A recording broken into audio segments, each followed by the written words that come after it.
आज हम बात करने वाले हैं उस काले दिन की, एक ऐसा दिन जिसने पूरे भारत के दिल पर एक बहुत गहरा घाव छोड़ा।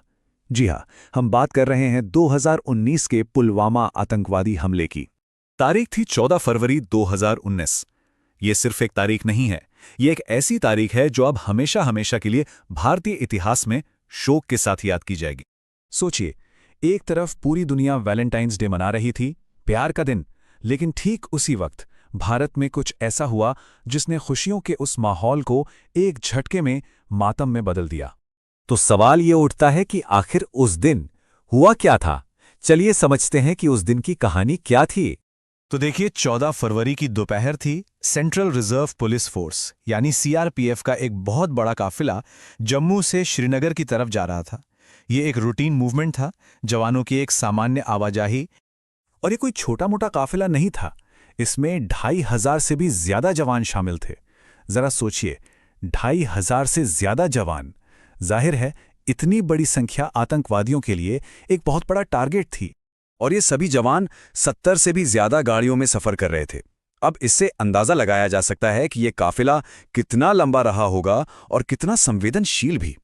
और फिर जब ये काफिला पुलवामा के लेथपोरा इलाके से गुजर रहा था, तभी अचानक विस्फोटकों से भरी हुई एक कार तेजी से आती है और सीधे सीआरपीएफ की एक बस से जा टकराती है। और इस टक्कर के ठीक बाद एक बहुत बड़ा, बहुत ही शक्तिशाली धमाका होता है। इस कायरतापूर्ण आत्मघाती हमले में हमने सीआरपीएफ के 40 से ज्यादा वीर जवानों को खो दिया। वे शहीद हो गए।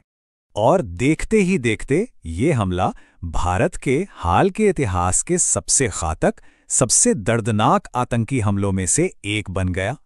अब पूरे देश के मन में बस एक ही सवाल गूंज रहा था, इस बर्बर हमले के पीछे आखिर था कौन? किसने की ये हिम्मत? जवाब सामने आया। इस हमले की जिम्मेदारी ली पाकिस्तान में बैठे आतंकवादी संगठन जैश-ए-मोहम्मद ने।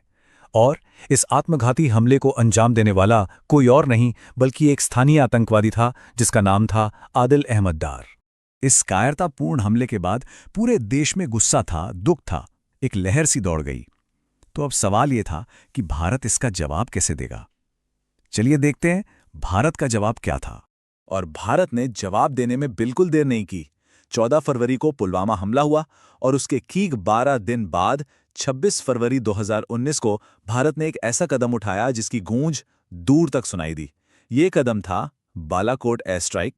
अब ये बालाकोट एयर स्ट्राइक सिर्फ एक जवाबी कार्रवाई नहीं थी, ये भारतीय वायुसेना का पाकिस्तान की सीमा के अंदर घुसकर किया गया एक बहुत बड़ा और साहसिक हवाई हमला था।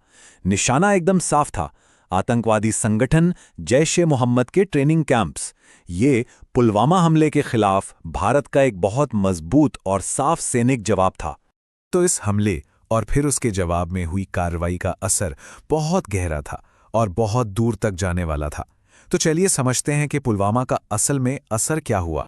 देखिए, सबसे पहला और सीधा असर तो ये हुआ कि भारत और पाकिस्तान के बीच तनाव लगभग युद्ध के स्तर तक पहुंच गया। और दूसरी बात, इस हमले ने देश की अपनी सिक्योरिटी सिस्टम पर भी बड़े सवाल खड़े कर दिए। नतीजा, हमारी सुरक्षा नीतियों में कई बड़े और जरूरी बदलाव किए गए ताकि भविष्य में ऐसी घटनाएं रोकी जा सकें। और इसीलिए आज भी इस हमले को भारत के आधुनिक इतिहास की सबसे दुखद, सबसे त्रासद घटनाओं में से एक माना जाता है। तो बात साफ है, पुलवामा हमला सिर्फ एक आतंकी घटना नहीं थी। नहीं, ये एक राष्ट्रीय त्रासदी थी, एक ऐसी त्रासदी जिसे ये देश कभी नहीं भूल सकता। और इसलिए शहीद हुए सीआरपीएफ जवानों की बहादुरी और उनका बलिदान हमेशा याद रखा जाएगा। उनकी वीरता हम सब के लिए, पूरे राष्ट्र के लिए हमेशा प्रेरणा का स्रोत बनी रहेगी।